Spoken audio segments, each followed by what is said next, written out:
Okay, today we're going to talk about the best 10 classics that I've ever read. And I think if you read the classics, there's a whole lot of life in them. And I think they do a good job to not just summarize the period that they're in, but show you that the world really doesn't change that much, that we deal with a lot of the same issues. And it's always these older works that I feel a lot of insights come that I feel a lot of insights that I stumble upon and have really helped me. So let's get into them. First thing we have is The Count of Monte Cristo. Great, great, great book. It is not like any movie you have ever seen. Perhaps there's a good movie adaptation of it. I haven't seen it, but the one I saw was, I think his name is John or Jim Caviezel. He's been in several things. He was in Passion of the Christ, but he was in The Count of Monte Cristo. I'm like, oh, I like that movie. Why don't I go pick it up? It was a whole lot more complex, and I'm very happy because it's really a story about revenge, and it's really a story about the lengths you will go to for revenge and somewhat losing yourself in the process. And it's very complex. It's very in depth. It's something that I don't know if it'll keep you on the edge of your seat, but the payoff at the end is so well worth it, and it's really masterfully done. I really need to read more of Alexander Dumas, but yeah, on to the next thing. The next thing is Notes from the Underground. Notes from the Underground is, I don't know if it's one of Dostoevsky's most famous works. I feel like people talk about it a lot, but I don't know if that means it's the best sold or whatever. But to me, I like this one the best simply for the fact that the first 40 pages are like basically schizophrenic ramblings. I don't know why that fascinates me so much, but really what Dostoevsky writes about is a man that has lost all hope, a man that has lost all faith, and really doesn't believe in anything. So his whole life is centered around his despair, his ability to be a wicked person to other people. Basically, it's a tale about a man that wants to be able to take advantage of people but can't, and it's just funny in certain ways, it's depressing in others, and it's really Dostoevsky's attempt to show what happens when we steer away from deeper ideas such as faith, such as community, and go into the materialistic side of things. Next thing we have is The Stranger by Albert Camus. I love The Stranger. I think it's a really, really great work. I don't necessarily think it's my favorite work of fiction by Camus. Maybe I should have included the other one, but this is just like synonymous with Camus that I couldn't help but include it. And basically, it's about a man that is kind of cold to things, kind of doesn't understand convention, and doesn't understand why people mourn deaths or put so much importance into social status and all sorts of things like this. And basically he's an absurdist, and he goes through the world and kind of is put on trial, and it's his beliefs are kind of warped into something that's wicked, that's evil, and it's really Camus' attempt to find meaning and meaning in the hopelessness of life. The next thing we have is Dr. Jekyll and Mr. Hyde by Robert Louis Stevenson. It's either Robert Louis or Robert Louis Stevenson. I don't know. I'm so bad with names that I've only read.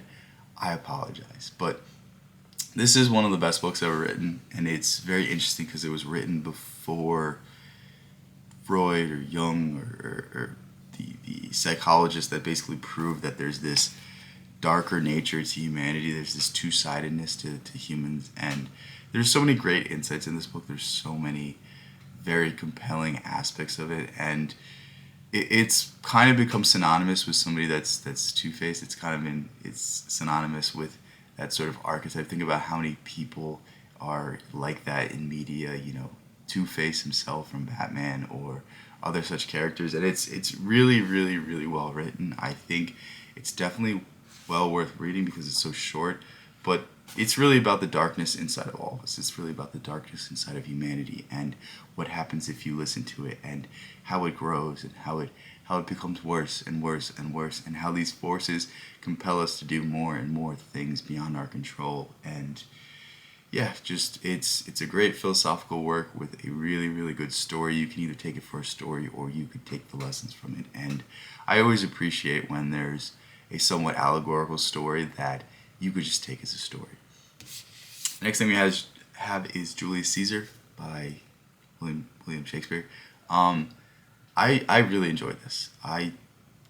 In certain ways I love Shakespeare. In certain ways I'm like, I get it. You know what I mean? Like you can only talk about an author so much before like I kind of get tired of them. There's some weird thing in my brain where if everyone likes this person, I don't like them. And I don't know if it's just like the hater inside of me or like, trying to find fault in the things that people find popular and trying to, I don't know, just destroy the idols that we put above everything else. But that was a weird tangent. But Julius Caesar is a really good story about obviously Julius Caesar, the Ides of March, the death of Caesar, and it's embellished in certain regards for the tale, but in other regards it's very historically accurate. Shakespeare put a lot of work into the history of this piece, and it really is a very good dramatization of the tale, and I had a whole lot of fun reading it.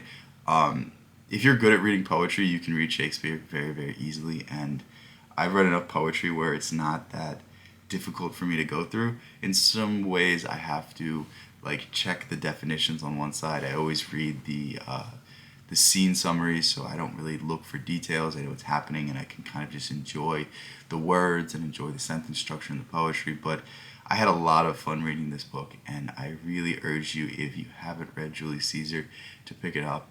It's one of Shakespeare's best works, and it's just, you know, the story of Caesar is so interesting. The story of Caesar's death is so compelling, and it just really lends to a great play. Next thing we have is 1984 by George Orwell. I don't.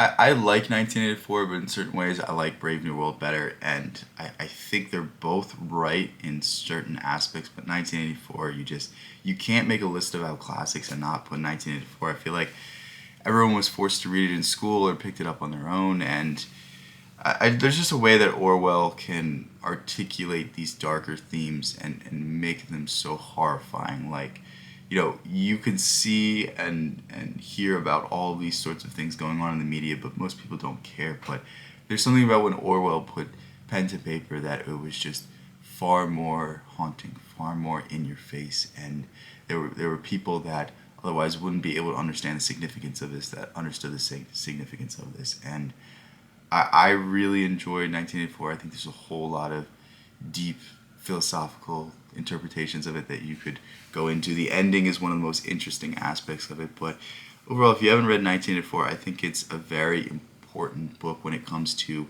what happens when thoughts are legal, what happens when ideas can get you put behind bars, and what happens when truth is no longer allowed to be in public. Next thing we have is The Prophet by Khalil Gibran, and this is not my favorite work by Khalil Gibran, but it's the one that I would consider the classic, and it's the one that I would suggest you read first. My favorite work by Khalil Gibran is actually Sand and Foam. Go pick that up after you pick up this one, but The Prophet is one of the most fascinating, one of the most poetic books that you'll ever read. The premise of the book is that there's this prophet, obviously, and he's leaving his city, he's going on a voyage, and he's never going to return, and one last time he's going to give advice to his city, and the advice, it ranges from everywhere to raising children, to what is the meaning of life, to what is the meaning of suffering. And there's a quote that I always come back to from this book, and it's, every sorrow deepens your joy. Every time you experience pain, it allows you to experience pleasure that much more. And to me, that's the quote that really stood out. But this book is an entire collection of quotes that you can live your life by and be inspired by. And I really enjoy Khalil Gibran. He's the perfect blend of poetry with prose, and I really recommend you pick him up. Next thing we have is The Lord of the Flies. This is something I actually just read recently, and I thoroughly enjoyed it. It's basically a book about what happens when we try to rebuild society, and we have these set of ideals, we have these set of ideas that really can keep things in check, but it's always a subset of people that take it upon themselves to improve things, to revolt, to introduce violence, and things can't ever be perfect. And I think it's really a statement on the violence in society and the violence in humans and what it leads to if we allow it to.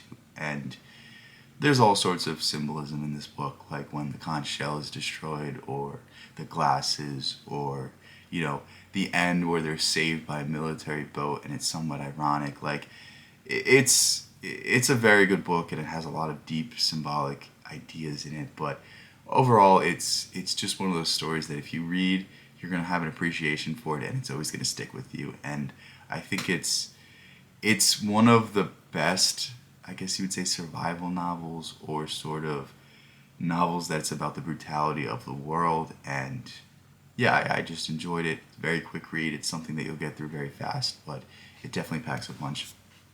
Next thing we have might be my favorite book on this list, Frankenstein by Mary Shelley. I don't know why, I just really love this book. I really love Mary Shelley. I probably need to read more stuff by her. I haven't done any more research into what I should pick up next. If you know anything by Mary Shelley, please tell me, because Frankenstein is one of my all-time favorite books.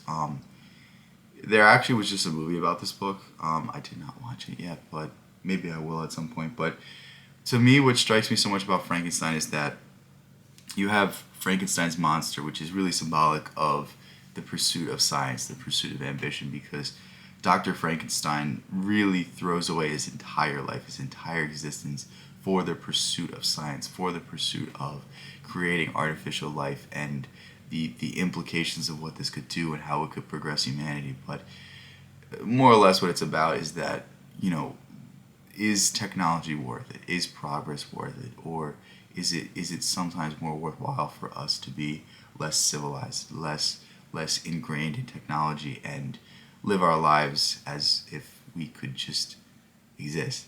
And to me, I think this is a very interesting juxtaposition, and it's a very interesting idea, especially today, because I feel like we're pushing and pushing and pushing and pushing, and all we do is try to develop new technologies. All we do is try to progress humanity into its next stage. And it's almost like Aldous Huxley's novel Island, where they kind of took technology and used it for the benefit of humanity, whereas it seems to me like there's human beings that are suffering now because of technology, and human life has never, in some aspects, been worse than it is now because of technology. And you know, we have to ask ourselves, at what cost? At what cost are we progressing? At what cost are things developing? And are they even getting better, or are they getting worse? And yeah, that's really, really, really what I loved about Frankenstein. And on to the last thing. This is The Trial by Kafka. This is one of my favorite books ever written. It's actually not even finished, but that's just how good it is that it wasn't finished yet. It is so well done. And you know, to summarize Kafka is to write about the despair in the world and try to find some life in it. This is one of Kafka's more depressing works, I guess you could say. And it's basically about a man who is put on trial. He doesn't know for what, and the entire book he's trying to figure out how, but all he discovers is that the court is influenced in all these different directions by all these different people. And it's really a statement about justice. It's really I was supposed to say Orwellian, but it's just a dystopian take on how different people influence justice, and can we ever have justice in a society that is made up of people with egos, made up of people with agendas and of the such. And you know, it's almost aided in how abruptly it ends. I'm not going to spoil it, but definitely well worth it. If you haven't read anything by Kafka, I always recommend The Metamorphosis first, but if you want to read any of Kafka's novels, you have to read The Trial. I think it's his best work, and I think it's his most significant work in the fact that it summarizes an aspect of our life that we all, one way or another, are faced with at some point. But yeah, with that said, here are the 10 best classics I've ever read. Let me know some of the best classics you ever read, and if I haven't read them, I definitely will pick them up. I love the classics. They really resonate with me, and I really have a lot of fun reading them. Love you guys so much. Thank you guys so much. Peace out. I'll catch you next one.